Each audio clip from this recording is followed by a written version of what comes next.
Bonjour à tous. Bonjour. Voilà, comme vous le savez maintenant, je suis voici Hera et je suis Elios. Et nous sommes heureux de vous retrouver pour une nouvelle séquence vidéo sur une thématique particulière. Ceci en conformité avec ce que nous avons proposé à la dernière vidéo. Lorsque nous avons parlé de l'état de grâce, nous avons dit que nous aborderions après, dans les vidéos ultérieures, un certain nombre de thèmes et nous verrions comment nous pouvons les aborder sous l'angle psychologique et puis sous l'angle un peu plus méditatif avec l'intervention de l'état de grâce. Et cet aspect, c'est cet aspect qui va être développé par Hera. Moi, je vais plutôt aborder la notion psychologique. Alors, le sujet du jour, c'est la confiance en soi.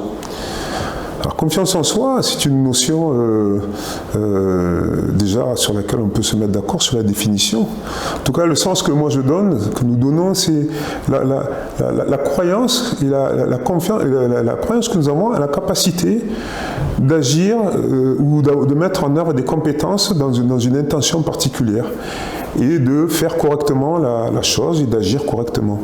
Donc la confiance en soi, c'est quelque chose qui relève de la compétence, qui relève peut-être de la formation, qui relève de la pratique. Et la première chose qu'on peut dire à propos de la confiance en soi, c'est qu'effectivement, il y a des moments où on n'a pas confiance en soi. Mais c'est quelque chose qui peut être tout à fait juste et approprié. En ce sens où on peut avoir une juste évaluation de ses compétences, de ses capacités, et savoir quand nous sommes en mesure de les mettre en œuvre ou pas, ou s'il faut chercher des formations complémentaires, etc. Donc, dans ce registre-là, il n'y a pas de problème. Et en général, lorsque les gens disent qu'ils n'ont pas confiance en eux, c'est dans un angle problématique, c'est quelque chose qui est un peu général.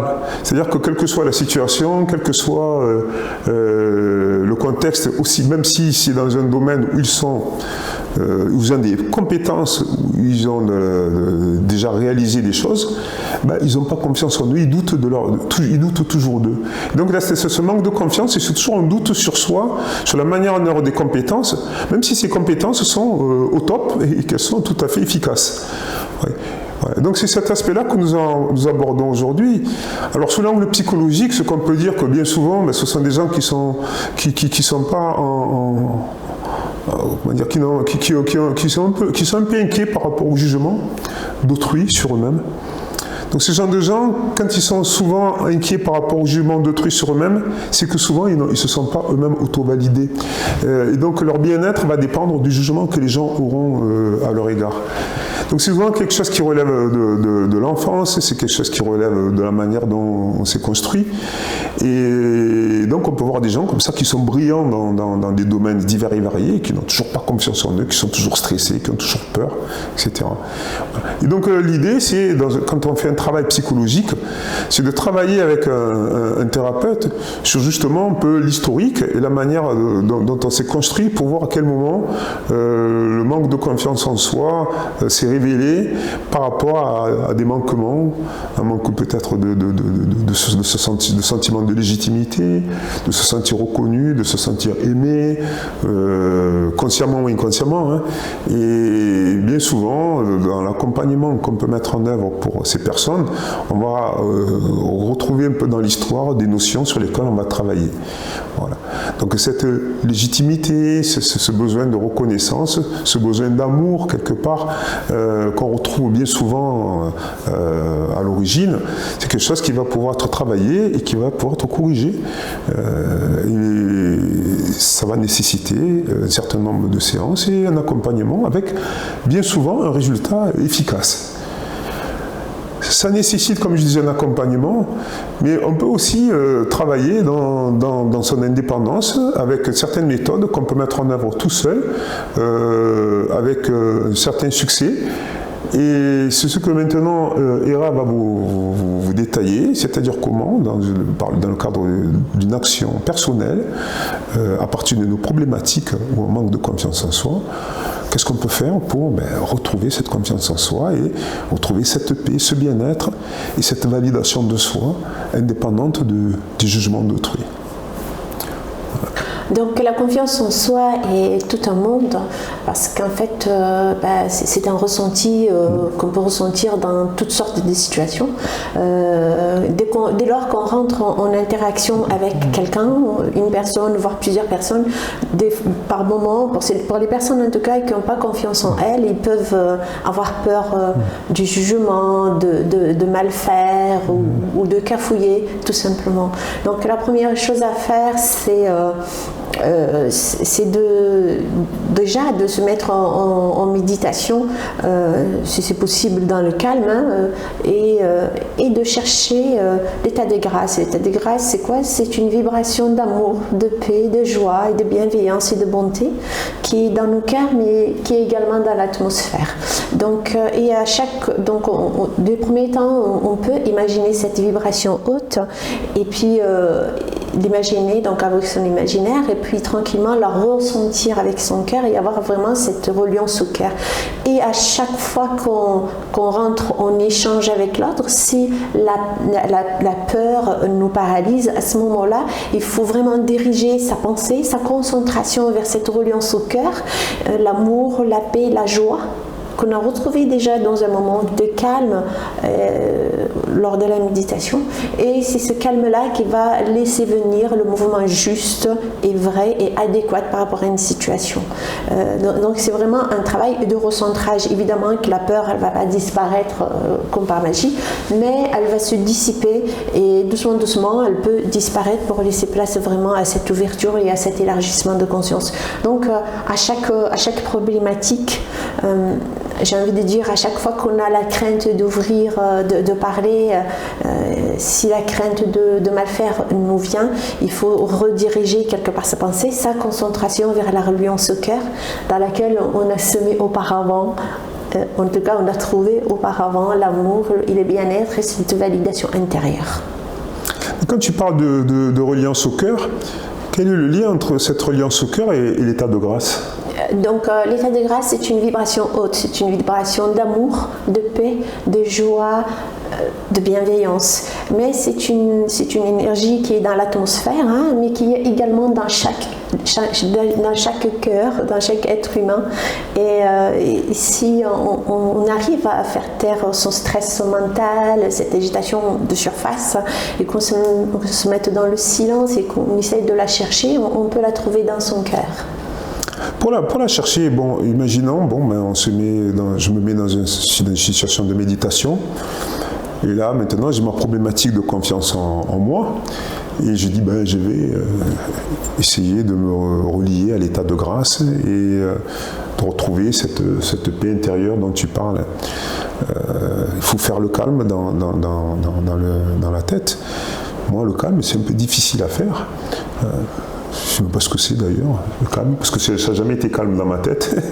Et donc, comment faire pour connecter à l'état de grâce? Alors, je comprends que c'est une énergie, mais se connecter à une énergie qu'on ne voit pas, comment faire pour, quand on est un peu dans la vie matérielle comme ça, pour se connecter à une énergie qu'on ne voit pas, peut-être à laquelle on croit.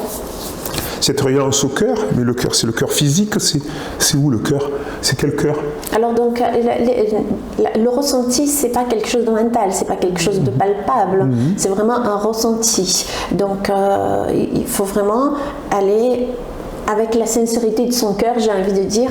Imaginer dans un premier temps, on va vraiment utiliser l'imaginaire comme un outil d'accéder à cette vibration d'amour, et c'est l'imaginaire qui va nous faire accéder à cette vibration d'amour. Donc si on ne la ressent pas naturellement, parce qu'il y a des personnes, elles sont très sensitives, elles perçoivent tout de suite quelque chose, des sensations, alors qu'il y a d'autres personnes, elles sont beaucoup dans le mental, donc à ce moment-là, c'est difficile pour les personnes qui ont un mental très très développé de ressentir ces vibrations-là. À ce moment-là, il faut utiliser l'imaginaire pour mettre imaginer cette vibration, sachant que dans cette vibration, dans cette énergie vibratoire de l'état de grâce, il y a tout ce qui est beau, il y a tout ce qui est haut, il y a tout ce qui est lumineux. Donc on l'imagine, et j'ai envie de dire, si on y croit vraiment, on finit par le ressentir. Pourquoi? Parce que cette vibration d'amour, c'est l'essence même de la vie, et on l'a dans le cœur. Donc à ce moment-là, on peut la ressentir ressentir dans son cœur. D'ailleurs, quand on parle d'amour, naturellement, on le ressent dans le cœur, on ne le ressent pas dans la tête, l'amour.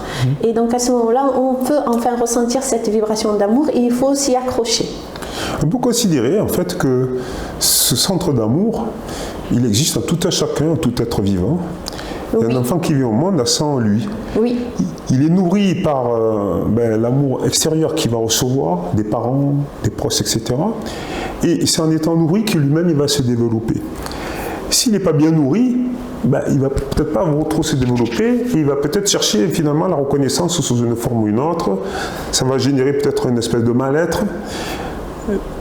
Mais s'il n'a pas été nourri, est-ce qu'on peut dire que finalement, par cette méditation-là, ça va le nourrir et ça va lui redonner la place légitime qu'il devait avoir et qu'il aurait eu s'il avait été dans un contexte différent, mais qui peut quand même se manifester là maintenant grâce à cet état de grâce. Oui, donc vraiment, dans les premiers temps, pour les personnes qui n'ont pas cette sensibilité, c'est l'imaginaire. Dès qu'on l'a ressenti et qu'on, j'ai envie de dire, on la tient, on tient cette vibration et on la ressent, enfin on comprend de quoi je vous parle. Dès que vous comprenez de quoi je vous parle, à ce moment-là, il faut toujours y aller la chercher à chaque moment, à chaque instant. Pourquoi ? Parce que cette vibration d'amour, plus on va la chercher, plus ça va prendre de l'espace dans le cœur. Et plus on ressent cet amour, et plus on se sent validé. On se sent validé parce que l'essence même de l'amour, il est dans le cœur. Et on se sent validé car j'ai envie de dire, on se sent validé et par la vie et par l'univers.